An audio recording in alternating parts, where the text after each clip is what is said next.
Session capital investment प्रिजल पे हो रही थी। कल हमने क्वेश्चन डिस्कस किया था पास्ट पेपर का। आज भी हमारा एजेंडा कुछ ऐसा ही है कि हम एक क्वेश्चन डिस्कस करेंगे और फिर हमने जैसे बात की थी कि एक क्वेश्चन और साथ हम नेक्स्ट चैप्टर पर डिस्कशन स्टार्ट कर देंगे और यही काम हम कल भी कर रहे होंगे। एक क्वेश्चन और करेंगे और साथ नेक्स्ट चैप्टर को कंटिन्यू करेंगे। कल फिर हमारा इस चैप्टर का एजेंडा खत्म हो जाएगा ऑनवर्ड। कल फिर हम नेक्स्ट चैप्टर को लेकर चलते चलेंगे। तो कल के लेक्चर से कोई क्वेश्चन कैपिटल इन्वेस्टमेंट प्रिजल से रिलेटेड कल हमने जो क्वेश्चन किया, कोई क्वेश्चन जी, कोई इशू या कल के क्वेश्चन से या उससे पीछे जो डिस्कशन हमारी हो रही है उसमें से कोई मसला मसाइल?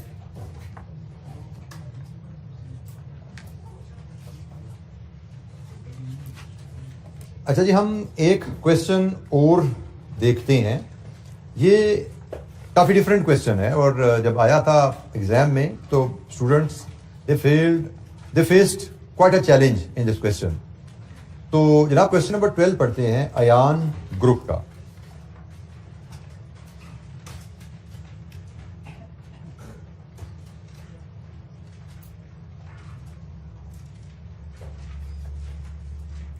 ये जी क्वेश्चन 12 हमारे सामने है। अयान ग्रुप स्प्रिंग 2020 का क्वेश्चन नंबर 3 है। इसकी requirement, by using NPV method, recommend whether management of AG should continue to operate SC for a further period of 3 years or discontinue now. क्या कंपनी अपने बिजनेस को मजीद 3 साल तक चलाए या अभी बंद कर दे? एनपीवी एनालिसिस की मदद से यह फैसला करना है। पढ़ते हैं जी सवाल, फिर देखते हैं कि किस तरह हम यह फैसला कर सकते हैं एनपीवी की मदद से, क्योंकि हमने तो अभी तक जो फैसला करना सीखा है कि प्रोजेक्ट में इन्वेस्टमेंट करें या ना करें। यहां पे प्रोजेक्ट में इन्वेस्टमेंट हुई भी है, प्रोजेक्ट चल रहा है, हमसे पूछा जा रहा है प्रोजेक्ट को मजीद 3 साल चलाएं या भी बंद कर दें। तो रिक्वायरमेंट से पता लग रहा है कि सवाल थोड़ा डिफरेंट है। तो कहानी पढ़ते हैं जिसकी। Ayaan group open a pizza outlet under the brand name say cheese 2 years ago, 2 साल पहले पिज्जा आउटलेट खोली थी। Initial assessment of the investment in SC had high financial prospects. AG entered into a 5-year rent agreement for pizza outlet. The rent for the first year was agreed 600,000, subject to an annual increment of 10%. For pizza preparation, AG imported equipment amounting to 5 million, having useful life of 5 years, with a residual value of 1 million. After 2 years of operation, SC has failed to achieve desirable results, and the management of AG is skeptical whether to continue to operate SC for further 3 years or not. जो सोच के हमने business शुरू किया था, पहले 2 सालों में तो वो नतीजे नहीं आए, इसलिए मैनेजमेंट अब जरा डामाडोल है कि मजीद 3 साल कारोबार चलाएं या नहीं। 5 साल का एग्रीमेंट कर लिया, प्लांट मंगवा लिया, 2 साल गुजरने के बाद अब हम शशोपंज में हैं कि हमें 3 साल चलना चाहिए या नहीं। You have been provided the following information in this regard. Sale for the first 2 years were amounted to 7.5 and 9 million respectively. Variable costs for the first 2 years were 6 million and 7.08 million respectively. Fixed cost other than rent and depreciation for the first 2 years were amounted to 5 lakh or 5,25,000. The trend in sales, variable cost and fixed cost other than rent and depreciation from year 1 to 2 is expected to continue in future. Rent की कहानी उसने अलहदा बता दी है।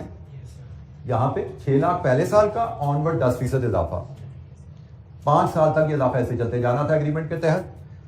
Sales उसने कहा 1 साल से 2 साल में जिस रेट से ग्रो की है अगले सालों में भी यही ग्रोथ रहेगी। वेरिएबल कॉस्ट पहले साल से दूसरे साल जिस रेट से ग्रो की है आइंदा यही रहेगी, और फिक्स कॉस्ट की भी पहले साल से दूसरे साल जो ग्रोथ है आइंदा यही रहेगी।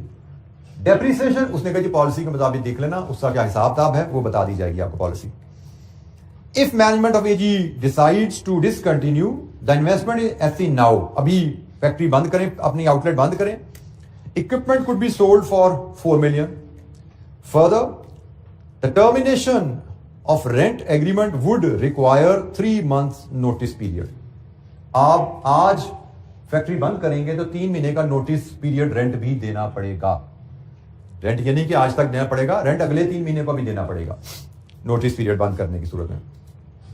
Applicable tax rate is 30 and tax is payable in the year in which liability arises. Tax depreciation on equipment is allowed at the rate of 20% on reducing balance method. ये depreciation का भी हिसाब तब आ गया जी. Cost of capital of AG is 16%. हमसे कहा जा रहा है कि बताइए 3 साल मजीद चला जाए या आज ही बंद कर दिया जाए बिजनेस. अच्छा जी, एनपीवी मेथड से हमने ये डिसीजन देने हैं. तो अब हर डिसीजन मेकिंग सिचुएशन को उसके केस के मुताबिक, कहानी के मुताबिक इवैल्यूएट करना है. हमसे कैपिटल इन्वेस्टमेंट अप्रेजल करवाई जाती थी. वहां पे हमसे क्या पूछा जाता था कि अमाउंट आज इन्वेस्ट करें फॉर फ्यूचर बेनिफिट्स. हम कहते थे आज इन्वेस्टमेंट, उसकी पीवी क्या है, फ्यूचर बेनिफिट्स की पीवी क्या है, PV of benefits, PV minus PV of investment, positive negative के हिसाब से फैसला कर लो. 2 ऑप्शन क्या, वहां पे ऑप्शन क्या थी, आज की इन्वेस्टमेंट फॉर फ्यूचर बेनिफिट्स. तो आज की इन्वेस्टमेंट को फ्यूचर बेनिफिट से कंपेयर कर लो. अगर बेनिफिट ज्यादा है तो आप सपोर्ट करते हो इन्वेस्टमेंट, अगर बेनिफिट्स कम है तो आप इन्वेस्टमेंट को अपोज करते हो. अब यहां पे आज की इन्वेस्टमेंट नहीं है, यहां पे आज इन्वेस्टमेंट नहीं है, बल्कि यहां पे बेनिफिट्स की 2 ऑप्शन है. यहां पे बेनिफिट्स की 2 ऑप्शन है. एक, अभी बिजनेस बंद करो और पैसे ले लो, और दूसरा 3 साल बिजनेस चलाओ और पैसे कमा लो. यही 2 ऑप्शन है ना. उसने कहा भाई आप अभी बिजनेस बंद करते हो, 40 लाख मिलते हैं, हाँ 3 महीने का नोटिस पीरियड किराया देना पड़ेगा, उसकी एडजस्टमेंट हम देख लेंगे, लेकिन अभी बेचते हो तो इतने का बिजनेस बिकता है, प्लस माइनस एडजस्टमेंट हम देख लेंगे. और दूसरी ऑप्शन है 3 साल बिजनेस चलाओ तो रेवेन्यू क्या होगा, वेरिएबल कॉस्ट क्या होंगे, फिक्स कॉस्ट क्या होंगे, टैक्सेस क्या होंगे, एटसेट्रा क्या होंगे. अब हमारे पास 2 ऑप्शन है कि 3 साल बिजनेस चला के फ्यूचर बेनिफिट्स लेने हैं या आज बिजनेस बेच के जो मिलता है वो लेना है.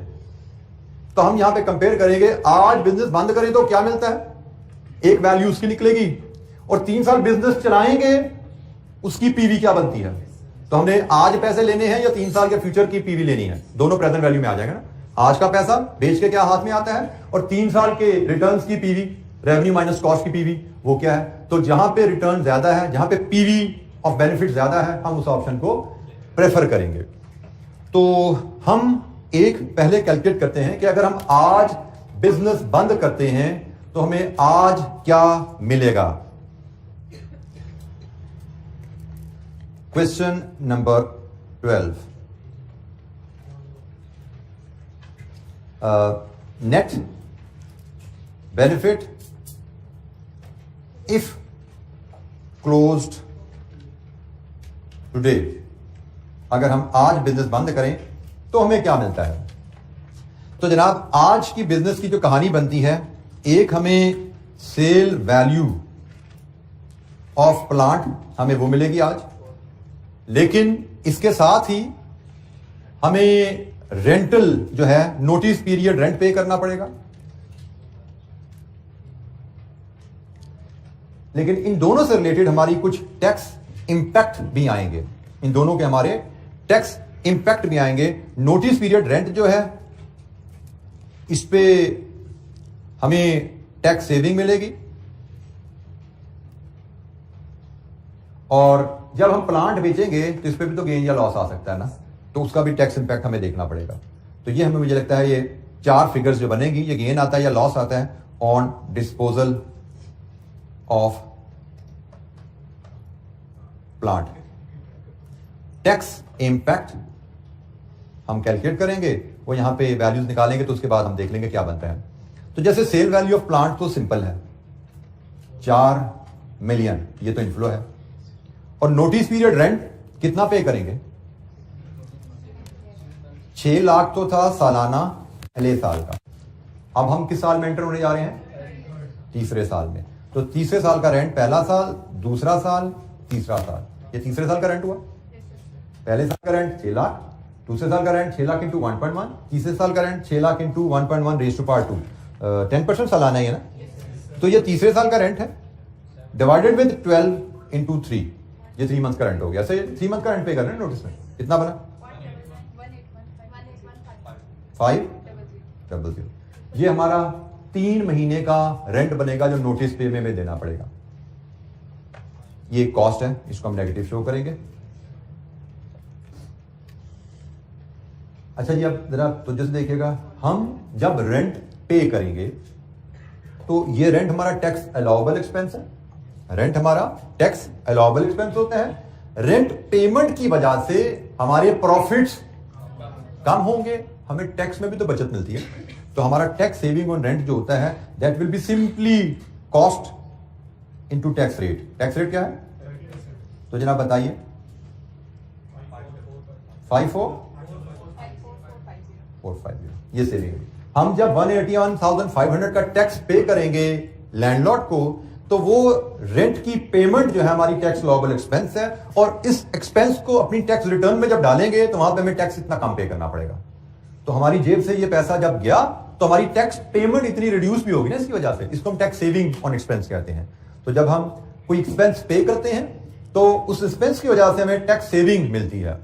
नॉर्मली तो हम ना पीएनएल बना रहे होते हैं, पीएनएल में जब हम रेवेन्यू में से कॉस्ट लेस करते हैं तो हमारे प्रॉफिट्स रिड्यूस हो जाते हैं, और हम प्रॉफिट्स पे टैक्स कैलकुलेट करते हैं तो वो रिड्यूस्ड टैक्स कैलकुलेट हो जाता है।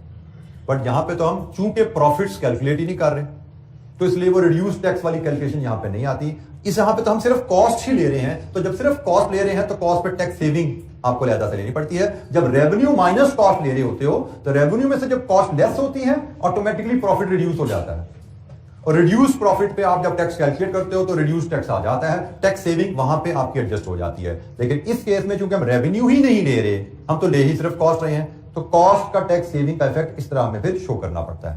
ठीक है जी। अगर हम प्रॉफिट्स कैलकुलेट कर रहे होते तो प्रॉफिट्स हमारे कॉस्ट की वजह से लो हो जाते हैं, और रिड्यूस प्रॉफिट्स पे टैक्स सेविंग ऑटोमेटिकली रिफ्लेक्ट हो जाती है। यहां पे हम टैक्स कैलकुलेट ही नहीं कर रहे थे, तो हम यहां पे प्रॉफिट्स कैलकुलेट ही नहीं कर रहे थे। जब ऐसा सिनेरियो हो तो हमें फिर टैक्स सेविंग को अलग से दिखाना पड़ता है। अच्छा जी, ये प्लांट की डिस्पोजल की कहानी, इसको हम एक छोटी सी वर्किंग में डील कर लेते हैं। हम एक शेड्यूल बना लेते हैं, ये शेड्यूल हमारे सेकंड ऑप्शन में भी काम आएगा। हम अपने प्लांट का एक रीपेमेंट अपना डेप्रिसिएशन शेड्यूल बनाते हैं, टैक्स डेप्रिसिएशन और ईयर ऑफ डेप्रिसिएशन। हमने प्लांट खरीदा है 5 मिलियन का, और हमारी डेप्रिसिएशन की पॉलिसी है 25%। तो 25% डेप्रिसिएशन के साथ से पहली डेप्रिसिएशन 1250 हमने चार्ज की होगी पहले साल। फिर दूसरे साल में हमारी WDV रही, मैं WDV यहां पे खुद कैलकुलेट कर रहा हूं क्योंकि हमें 2 साल बाद हमें ये प्लांट डिस्पोज ऑफ करने की ऑप्शन आ रही है। 3750 इसका 25% 937500। नेक्स्ट WDV 281250 इसका 25% 703125। ये तीसरी डेप्रिसिएशन, चौथी, पांचवी। 5 साल लाइफ है, और 5 साल बाद ये एसेट जब हमने खरीदा था तब हमने क्या सोचा था कितना बिकेगा? 1 मिलियन इसकी रेजिडुअल वैल्यू हमने सोची थी खरीदते हुए। इसका मतलब हमने टोटल डेप्रिसिएशन इसमें जो 5 साल में क्लेम करनी थी वो 4 मिलियन की थी। तो हम इसको कंप्लीट करते जाते हैं जनाब। चौथी डेप्रिसिएशन 527 344। आखिरी डेप्रिसिएशन बैलेंसिंग आती है, वो भी बता दीजिए क्या है, क्योंकि रेजिडुअल वैल्यू जब अवेलेबल हो तो आखिरी डेप्रिसिएशन बैलेंसिंग ली जाती है। 4 मिलियन में से ऊपर की 4 फिगर निकालो। 582031।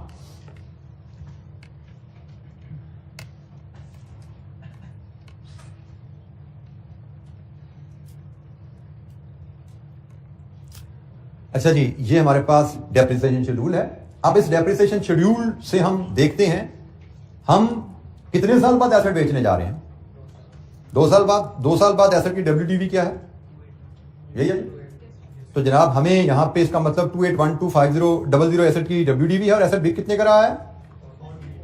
तो जनाब tax on disposal of plant 4 million की रेजिडुअल वैल्यू है, 28125000 की WDV है, ये गेन आ गया। इस पे 30% के हिसाब से टैक्स कितना बना जी?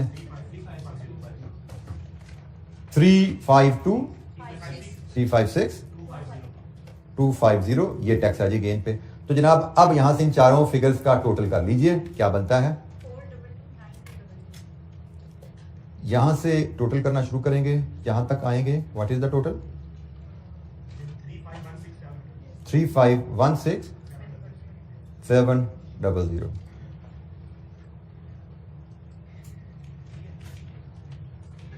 अगर हम आज अपना रेस्टोरेंट बंद करेंगे तो आज हमें नेट ऑफ टैक्स कितने पैसे हाथ में आएंगे? यही है। आज हमारे हाथ में नेट ऑफ टैक्स कितना पैसा आएगा, ये कहानी है आज की। PV of benefits if project is closed today.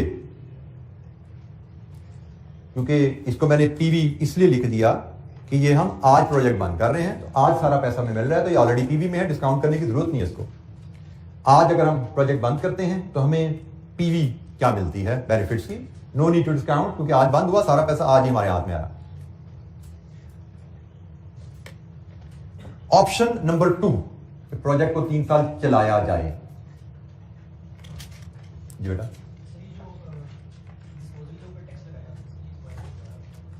बेटा डिस्पोजल पे टैक्स आपका लगा है, प्लांट बिका कितने का है 2 साल बाद, और 2 साल बाद जब आप प्लांट बेच रहे हो तब आपकी WDV क्या है, यह आपकी WDV है आफ्टर 2 इयर्स। एक डेप्रिसिएशन चार्ज हुई साल बाद, 2 साल बाद, तो WDV ये बन गई ना आपकी। जब आप प्लांट बेच रहे हो आपकी WDV क्या है, और बिक कितने का रहा है प्लांट, टैक्स WDV और रेजिडुअल वैल्यू का डिफरेंस गेन और डिस्पोजल है, और गेन पे 30% के हिसाब से ये टैक्स है।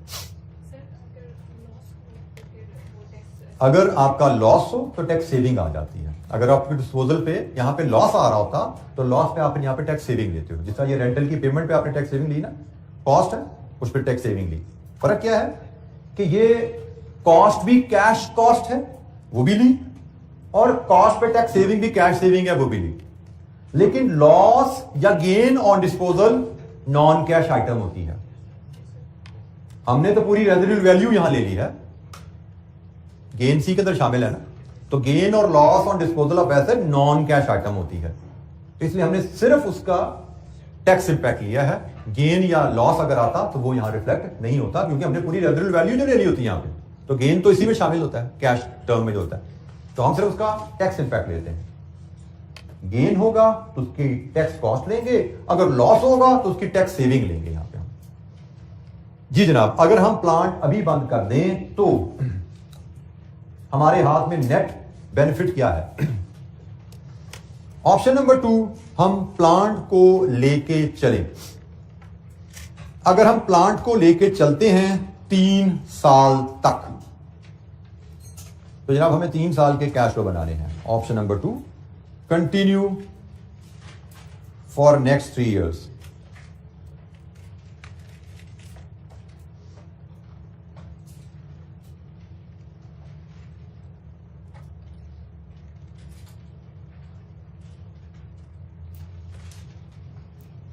अब हमें 3 साल तक इसको लेकर चलना है, तो ईयर 3, ईयर 4 और ईयर 5। वैसे तो बिजनेस के ईयर 3, 4, 5 है, लेकिन हमारे लिहाज से आज से आगे ये 1, 2, 3 ही है। डिस्काउंटिंग के लिहाज से ये 1, 2, 3 है, क्योंकि 2 साल गुजर चुके हैं। तो बिजनेस का जो तीसरा साल है आज से ऑनवर्ड हमारा, वो पहला, दूसरा और तीसरा साल है। हम अगले 3 साल की बात कर रहे हैं। अच्छा, ये अगले 3 सालों के लिए हमें अब क्या क्या कैलकुलेट करना है। अब ये बिल्कुल एक फिजिबिलिटी के ही अंदाज में हम इसको हैंडल करेंगे, लेकिन ये ऐसी फिजिबिलिटी है जिसमें इनिशियल इन्वेस्टमेंट नहीं है। ठीक है, तो हमें यहां पे इनिशियल इन्वेस्टमेंट और उसकी रेजिडुअल वैल्यू नहीं लेनी, हमें यहां पे नेट कैश फ्लोज लेने हैं। आज से ऑनवर्ड फ्यूचर कैश फ्लो की बात कर रहे हैं, तो आज से ऑनवर्ड जो हम वैल्यूज लेंगे उसमें हमारे पास जो चीजें आती हैं, इनिशियल इन्वेस्टमेंट नहीं है, लेकिन रेजिडुअल वैल्यू तो आएगी। प्रोजेक्ट कंप्लीट करने पे नेट ऑपरेटिंग कैश फ्लोज आएंगे और टैक्सेशन, ये आइटम्स हमारी आएंगी। इनिशियल इन्वेस्टमेंट गुजर चुकी है माजी में, यहां पे हम लेंगे नेट कैश फ्लोज, फिर हम लेंगे discount factor, cost of capital कितने परसेंट है, 16%, फिर हम पीवी लेंगे और इस पीवी का फिर सम ले लेंगे। ये हमारी पीवी ऑफ टोटल बेनिफिट्स आ जाएगा। इसको हम एनपीवी नहीं कहेंगे, इसको हम पीवी ऑफ टोटल बेनिफिट्स कह देंगे अगर हम प्रोजेक्ट कंटिन्यू करें। इसके बाद हम फैसला दे पाएंगे हमें करना क्या है। अगर हम प्रोजेक्ट कंटिन्यू करेंगे तो रेजिडुअल वैल्यू प्रोजेक्ट की 3 साल बाद हमें 1 मिलियन मिलेगी। अगर हम प्रोजेक्ट कंटिन्यू करेंगे तो नेट ऑपरेटिंग कैश फ्लो उसी अंदाज में हम बनाते हैं वर्किंग, जैसे हम पहले नॉर्मल इन्वेस्टमेंट अप्रेजल में बनाते थे। Net operating cash flows working 2, हमारे पास नेट ऑपरेटिंग कैश फ्लोज में जो आइटम्स गिवन है,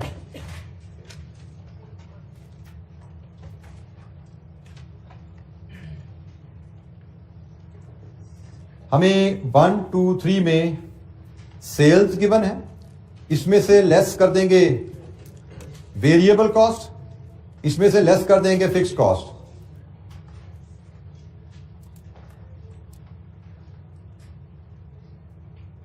यहां से हमें मिल जाएंगे net operating cash flows.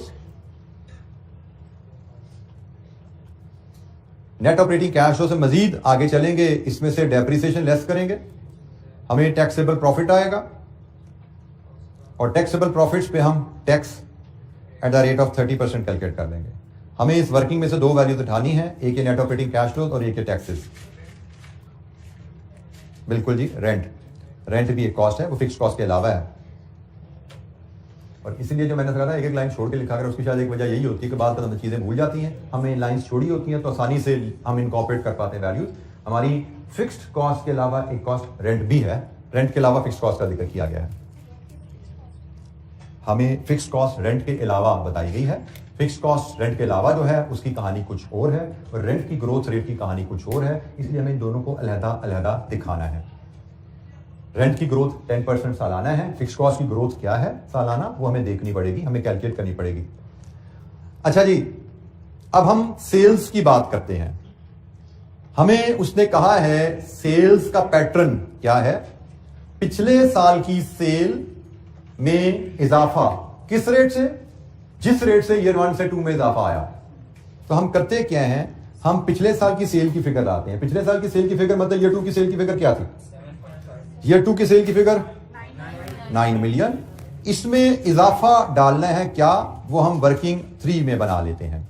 Variable cost पिछले साल की क्या थी, बल्कि मैं इसको पिछले साल नहीं कहता, मैं इसको, हाँ जी चले बिल्कुल ठीक है, 9 मिलियन। वेरिएबल कॉस्ट पिछले साल की क्या थी, 70800000। इसमें इजाफा क्या डालना है वो हम कैलकुलेट कर लेंगे, ये भी वर्किंग 3 में हम डील कर लेते हैं। फिक्स कॉस्ट पिछले साल की क्या थी, 5,25,000। इसमें इजाफा क्या डालना है ये भी हम वर्कआउट कर लेंगे वर्किंग 3 से। और आखिर में आ गया रेंट। तो रेंट हमें पता है, पहला रेंट जो हमने पे करना है वो तीसरे साल का है, तो पहला रेंट बनेगा 6 lakh into 1.1 raise to power 2, ऐसा ही है जी। ये पहला रेंट है, उसके बाद लास्ट ईयर इंटू 1.1 करेंगे। रेंट में सारे ग्रोथ रेट हमें पता है, तो हम इसको हल कर लेते हैं। पहले साल का रेंट 1.1 से मल्टीप्लाई किया, दूसरे साल का रेंट रेज़ टू पावर 2 किया, तीसरे साल का रेंट। कितना रेंट है तीसरे साल का, 726,000। एक और ग्रोथ डालो इसमें 10%, 798,600। एक और ग्रोथ 878,460। रेंट की में तो हमें ग्रोथ रेट गिवन थी, तो इसलिए रेंट की फिगर हमने पहले डाल दी कि अगर हम बिजनेस कंटिन्यू करेंगे अगले 3 सालों में हमारा रेंट क्या जाएगा। अगर बिजनेस कंटिन्यू करेंगे तो सेल्स हमारी क्या होंगी, उसके लिए हमें ग्रोथ रेट चाहिए। तो हम ग्रोथ रेट सेल्स का, वेरिएबल कॉस्ट का और फिक्स कॉस्ट का हम यहां पे वर्कआउट कर लेते हैं। सेल्स का ग्रोथ रेट 9 मिलियन की सेल्स दूसरे साल में है, पहले साल में कितनी थी सेल्स, 7.5 मिलियन। तो जनाब पहले साल के मुकाबले में दूसरे साल में सेल्स में कितनी ग्रोथ आई, 20%। पहले साल, दूसरे साल की वेरिएबल कॉस्ट 7080 है, पहले साल की वेरिएबल कॉस्ट कितनी थी, 6 मिलियन। तो जनाब जो इजाफा सेल्स में आया वो पहले साल के मुकाबले में कितना इजाफा है, 18%। फिक्स कॉस्ट दूसरे साल में 5,25,000 है, पहले साल में 5 लाख थी, तो इजाफा जो आया है वो पहले साल के मुकाबले में कितना है, 5%। हमें कहा गया है पहले और दूसरे साल का डाटा सेल्स का, वेरिएबल कॉस्ट का, फिक्स कॉस्ट का क्या है, और हमें बताया गया है कि फ्यूचर में जो ट्रेंड पिछले 2 सालों में रहा है वही ट्रेंड कंटिन्यू करेगा। मतलब पिछले 2 सालों में जो रेट ऑफ ग्रोथ रहा है आइंदा सालों में भी वही रेट ऑफ ग्रोथ रहने वाला है। मतलब हमारी दूसरे साल की सेल 9 मिलियन थी, तो तीसरे साल की सेल 9 मिलियन इंटू 1.2 हो जाएगी। कितनी बनी, 10,000, 800, 000। उससे अगले साल की सेल रेज़ टू पावर 2, तो हम यहां पे सिंपली n लगा देते हैं कि भाई n और ईयर मैच करते जाओ, आगे चलते जाओ। n1 है तो ये आ गई, n2 करो तो ये आएगी 96 जी। ईयर n को 3 करो तो अगली सेल आ जाएगी 1,555,2,000। सेल्स की फिगर हमने कैसे वर्कआउट की देख लीजिए। हमें पहले 2 साल की सेल्स दी गई हैं और बताया गया है सेल्स में जो ग्रोथ का ट्रेंड पिछले 2 सालों में रहा है, हमने कैलकुलेट किया पिछले 2 सालों में जो सेल्स का ट्रेंड रहा है 20% है, वही ट्रेंड आगे कंटिन्यू करेगा, ऑनवर्ड 20% से सेल्स सालाना ग्रो करती रहेगी। तो दूसरे साल 9 मिलियन थी, तीसरे साल 20% ग्रोथ के बाद ये आ जाएगी, चौथे साल मजीद 20% ग्रोथ के बाद, पांचवें साल मजीद 20% ग्रोथ के बाद। ये जी हमारी सेल्स है। इसी अंदाज में वेरिएबल कॉस्ट की ग्रोथ हमने निकाली है 18%, और ये भी रेज़ टू पावर n। तो पहली कॉस्ट जो अगले साल में आनी है 70, 80, 000 into 1.18, 835, 4400, ये कॉस्ट है जी हमारी। नेक्स्ट एक और 18% की ग्रोथ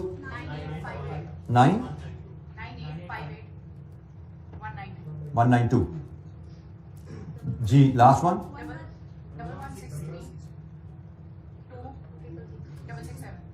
2667। लीजिए जी, ये हमारे पास वेरिएबल कॉस्ट अगले 3 सालों की आ गई, और आखिरी कॉस्ट फिक्स कॉस्ट है जिसमें इजाफा है 5% सालाना। तो ये जनाब इसमें इजाफा भी इनकॉर्पोरेट कर दें, रेज़ टू पावर n। तो 525 into 1.05, 551250। another growth 578 813 607 753। लीजिए जी, अगर हम कारोबार लेके चलते हैं तो ये रेवेन्यू, ये वेरिएबल कॉस्ट, ये फिक्स कॉस्ट और ये रेंटल, ये हम फेस करेंगे आने वाले 3 सालों में। इनका सम करें, नेट ऑपरेटिंग कैश फ्लोज पहले साल के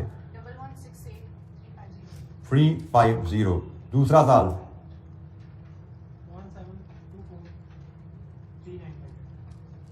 3रा साल 331।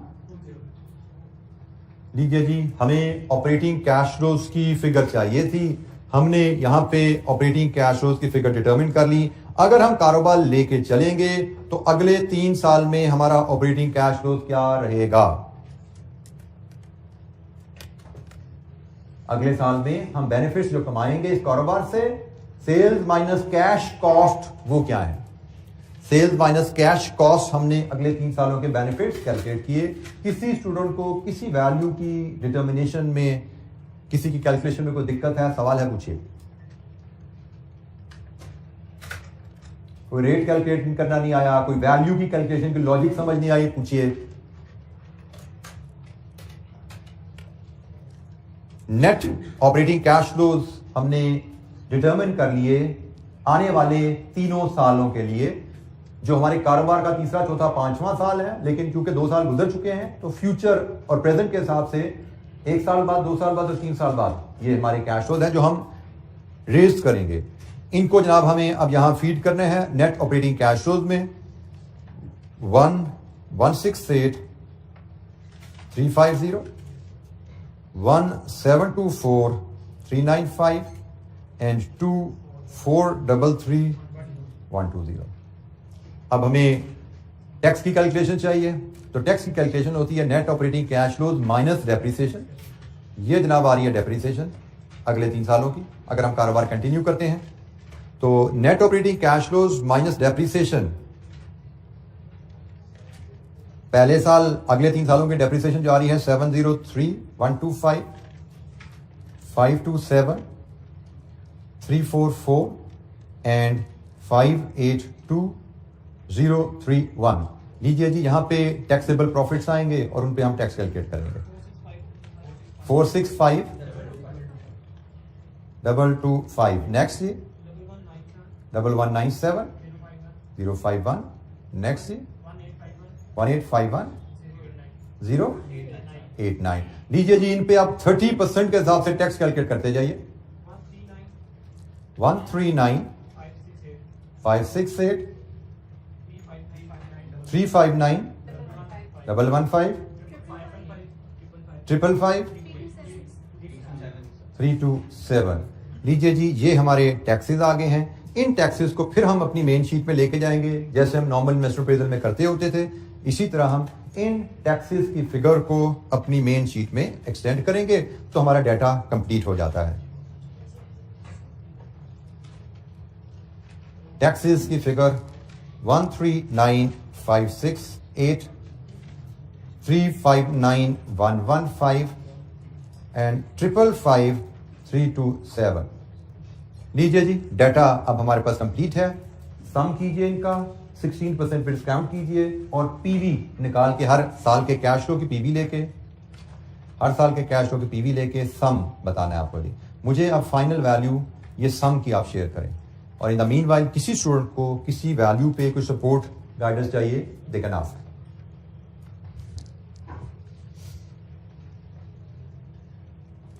किसी वैल्यू की कैलकुलेशन में कोई गाइडेंस सपोर्ट चाहिए, पूछ सकते हैं। हमने डेप्रिसिएशन ऑलरेडी वर्किंग वन में कैलकुलेट की हुई थी, तो ये हमने डेप्रिसिएशन वर्किंग वन से ही इनकॉर्पोरेट कर दी। यहाँ पे वर्किंग वन में हमने डेप्रिसिएशन ऑलरेडी कैलकुलेट की थी, वो इनकॉर्पोरेट कर लिया हमने। ये अगेन सवाल डिफरेंट था थोड़ा, लेकिन मैंने कोशिश की इसका फॉर्मेट भी वही रखा जाए जो हम पिछले इन्वेस्टमेंट अप्रेजल क्वेश्चन में यूज करते आए हैं। नेट ऑपरेटिंग कैश फ्लोज की वर्किंग है, टैक्सेस की वर्किंग है, डेप्रिसिएशन की वर्किंग है। उसी अंदाज में मैंने इस सवाल को भी प्रेजेंट किया। आपका एग्जामिनर, जैसे मैं कहता हूँ, डिफरेंट क्वेश्चन के साथ उनके फॉर्मेट्स वगैरह बदलता रहता है, लेकिन हम कोशिश करते हैं कि एक ही फॉर्मेट में चीजों को मैनेज करें। जी बेटा, नहीं बेटा, हम जहां से आज खड़े हैं, आज जहां खड़े हैं, that is zero for discounting purposes. ठीक है, तो ईयर 1 2 3 का फैक्टर आएगा। ये 3 4 5 बिजनेस के ईयर्स हैं, लेकिन हमारी टाइमिंग के लिहाज से आज जहां हम खड़े हैं, साल बाद, 2 साल बाद, 3 साल बाद। बिजनेस के 3 साल आज से साल बाद पूरे हो रहे हैं, बिजनेस के 4 साल आज से 2 साल बाद पूरे हो रहे हैं, बिजनेस के 5 साल आज से 3 साल बाद पूरे हो रहे हैं। तो हमें तो जब जहां खड़े हैं हमारे लिए प्रेजेंट वैल्यू उस तारीख पे कैलकुलेट होगी, हमारे लिए वही जीरो है। 374587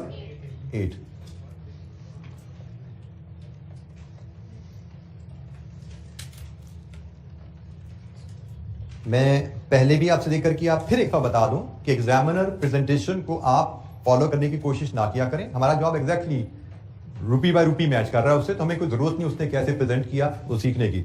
जैसे फॉर एग्जांपल उनकी जो प्रेजेंटेशन है उसमें loss on disposal of asset अलहदा से नजर आ रहा है, और हमने सीखा हुआ है कि हमें लॉस ऑन डिस्पोजल अलहदा से दिखाने की जरूरत ही नहीं है। हम लॉस या गेन ऑन डिस्पोजल को कैसे ट्रीट करते हैं? Balancing depreciation. ये जो बैलेंसिंग डेप्रिसिएशन की फिगर होती है ना, गेन है या लॉस ऑन डेप्रिसिएशन है, वो इसमें एडजस्ट हो जाती है, तो हमें अलहदा दिखाने की जरूरत ही नहीं है, क्योंकि जस्ट लाइक डेप्रिसिएशन, गेन और लॉस ऑन एसेट वो भी नॉन कैश आइटम होती है, तो ये सारी नॉन कैश आइटम हम यहाँ पे इकट्ठी कर देते हैं। तो आपका एग्जामिनर अक्सर गेन और लॉस को अलहदा से दिखा रहा होता है, हमें उसको दिखाने की कोई जरूरत अलहदा से नहीं है। और इसके अलावा उनकी प्रेजेंटेशन में ऐसा है कि उनको डेप्रिसिएशन का माइनस करके फिर एड बैक करते हैं। हम उस प्रेजेंटेशन को फॉलो ही नहीं कर रहे, हमें उसको समझने की, देखने की जरूरत नहीं है। वो एक अल्टरनेटिव प्रेजेंटेशन है, उसको हमें फॉलो करने की कोई जरूरत नहीं है। हमने ये फॉर्मेट एक सीखा हुआ प्रेजेंटेशन का, नेट ऑपरेटिंग कैश फ्लो कैसे बनाते हैं और उसके बाद उसमें से टैक्सेस कैसे निकालते हैं। हम इसमें से ऑपरेटिंग कैश फ्लो भी ऊपर ले जाते हैं, टैक्सेस भी ऊपर ले जाते हैं। तो एग्जामिनर इस चीज को वर्किंग में हैंडल नहीं करता, एग्जामिनर इस चीज को मेन एनपीवी शेड्यूल में डाल देता है, जिसकी वजह से वहां पे कोई प्लस माइनस डेप्रिसिएशन का हिसाब था उसको करना पड़ता है। हमें उसकी जरूरत नहीं है। हमने मेन शेड्यूल में ऑपरेटिंग कैश फ्लोज वर्किंग से उठा के लाए हैं, हमने मेन शेड्यूल में टैक्सेशन वर्किंग से उठा के लाए हैं। एग्जामिनर वो भी मेन शेड्यूल में ले आ जाता है, जिससे मेन शेड्यूल आपका बड़ा लेंथी और कॉम्प्लिकेटेड दिखता है, जरूरत नहीं। तो यहां पे जनाब आप देख सकते हैं, अगर आप बिजनेस कंटिन्यू करें आपको क्या फायदा मिलता है प्रेजेंट वैल्यू टर्म में, अगर बिजनेस आज बंद करें आपको क्या फायदा मिलता है प्रेजेंट वैल्यू टर्म में। So what is your decision? Continue business, क्योंकि बिजनेस कंटिन्यू करने में आपको आज के मुकाबले में ज्यादा फायदा है। ये भी प्रेजेंट वैल्यू है और ये भी प्रेजेंट वैल्यू है। बंद करें तो ये बेनिफिट्स की प्रेजेंट वैल्यू है, चलाएं तो ये बेनिफिट्स की प्रेजेंट वैल्यू है। सो हमारा डिसीजन है कंटिन्यू फॉर नेक्स्ट 3 इयर्स।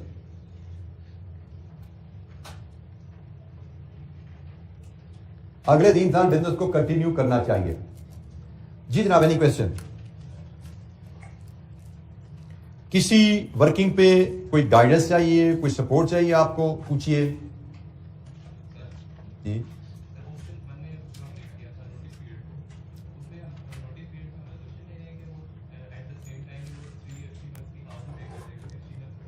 बेटा हम जब बिजनेस बंद कर रहे हैं तो हम दुकान को ताला लगा के घर जा रहे हैं, ठीक है। तो आपका जो लैंडलॉर्ड है वो आपको दुकान को ताला लगा के रिलीज तब करेगा जब आप उसको फाइन उसका पे करके जाएंगे।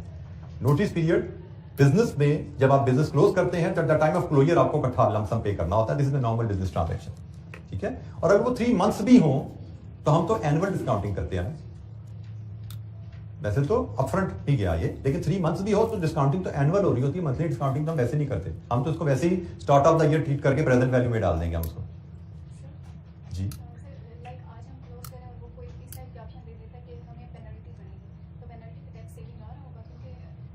जी, अगर जैसे ये भी रेंटल पे एक तरह की पेनल्टी ही है ना, जो रेंट हम पे कर रहे हैं ये एक तरह के पेनल्टी रेंट है, हमने 3 महीने प्रेमिसेस यूज तो नहीं करना ना, हम तो पेनल्टी में पे कर रहे हैं कि हम आपका 5 साल का कॉन्ट्रैक्ट था, हम आज 2 साल बाद इसको खाली कर रहे हैं, तो एग्रीमेंट में लिखा हुआ है कि अगर आप एग्रीमेंट टर्म खत्म होने से पहले खाली करेंगे तो 3 महीने की एक किराया एज पेनल्टी पे करेंगे। इसको नोटिस पे रेंट कर लें या इसको पेनल्टी कह लें, एक ही बात है।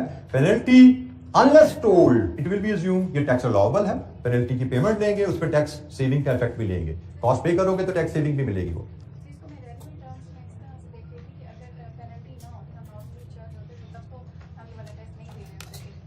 बेटा अगर हम नॉर्मली चल रहे होते तो वो रेंट हम यहाँ पे कर रहे हैं, वो रेंट तो पेनल्टी से 2 ऑप्शन है ना, अब वो पेनल्टी पे करो या ये रेंट पे करो, दिस इज द क्वेश्चन। या पेनल्टी पे करो तो क्या है, वो नहीं करना तो फिर ये करो तो क्या है, हम यही तो असेस कर रहे हैं। Either you go for the penalty 3 months close business now, और you continue for 3 years and complete the business 5 years complete करो, तो आइदर और केस है। हमने इसको केस बिल्ड ही ऐसे किया कि अगर हम आज बंद करते हैं तो हमारे पास हाथ में नेट कितना पैसा आता है, अगर हम 3 साल चलाते हैं तो नेट हाथ में कितना पैसा आता है। हमें इन दोनों ऑप्शन में से कोई एक चूज करनी है, हम ये ऑप्शन चूज करें, ऑप्शन नंबर 1, और इतना बेनिफिट हासिल कर लें, या हम ऑप्शन नंबर 2 चूज करें और हम इतना बेनिफिट हासिल कर लें। आइदर और है ना, दोनों कठी तो नहीं होती। जी बेटा ऑप्शन 1 में क्या चीज आपको रेलेवेंट, अब ऑप्शन 1 में है तो सिर्फ ये आपके सामने है, अब बोलिए।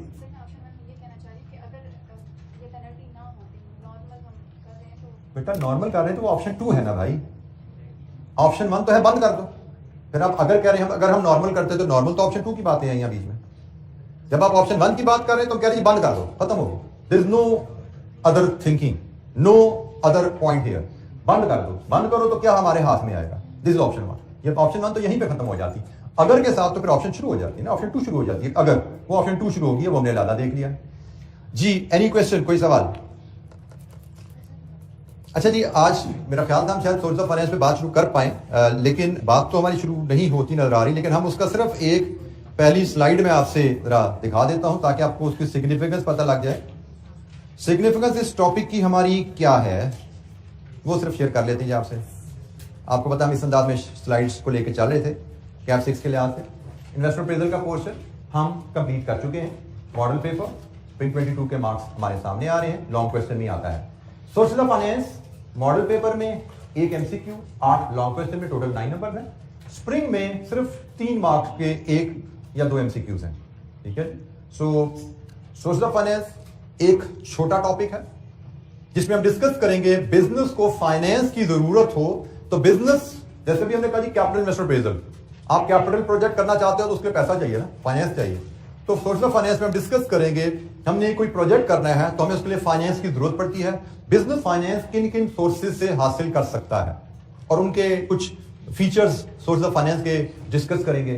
तो बहर 90% 95% ये थ्योरेटिकल टॉपिक होने वाला है और ये एक रिलेटिवली छोटा टॉपिक है, तो 9 मार्क्स 3 मार्क्स वेरिएशन नजर आ रही है और एवरेज हम इसी रेंज में एक्सपेक्ट करेंगे, 5 से 8 नंबर के करीब एवरेज हमें इसमें से आया करेंगे और थ्योरी बेस्ड ही हमें यहाँ पे न्यूमेरिकल मुश्किल से ही 1-2 नंबर का न्यूमेरिकल कैलकुलेशन आ गई तो आ गई, अदरवाइज सवाल जितने भी मार्क का होगा वो 90-95% में थ्योरी ही इन्वॉल्व होगी। तो ये जनाब सोर्स ऑफ फाइनेंस, इसमें हम डिस्कशन स्टार्ट करेंगे। Relatively lesser important, lesser weightage का टॉपिक है, शॉर्टर टॉपिक है बट थ्योरी बेस्ड टॉपिक है। तो कल से इंशाअल्लाह हम इस पर डिस्कशन अपनी स्टार्ट करेंगे, सोर्स ऑफ फाइनेंस का क्वेश्चन करेंगे एक और फिर जो टाइम बचा उसको हम इस टॉपिक पे इन्वेस्ट करेंगे।